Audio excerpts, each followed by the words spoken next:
ખેડૂતોને લઈને શરદ પવાર પહોંચી ગયા પીએમ મોદીને મળવા।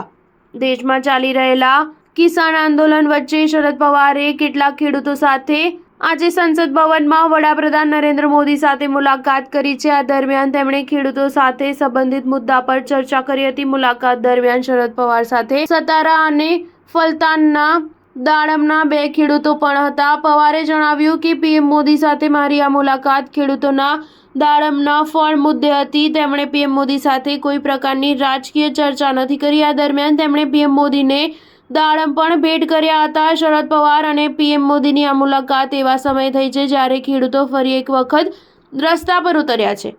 એમએસપીની લીગલ ગેરંટી સહિતની અનેક માંગણીઓને લઈને ખેડૂતો ફરી વિરોધ પ્રદર્શન કરી રહ્યા છે। ગત વર્ષે મહારાષ્ટ્રના પુણેમાં પીએમ મોદી અને શરદ પવારની મુલાકાત થઈ હતી। ત્યારે એક કાર્યક્રમમાં પીએમ મોદી અને શરદ પવારે મંચ શેર કર્યો હતો। તે કાર્યક્રમમાં પીએમ મોદીનું સન્માન કરવામાં આવ્યું હતું। આ મુલાકાત પર રાજનીતિ પણ ખૂબ થઈ હતી। એનસીપીમાં ભંગાણ બાદ મોદી અને પવારની આ પહેલી મુલાકાત હતી। સ્ટાર ન્યૂઝ 7 હંમેશા સચ્ચાઈની સાથે।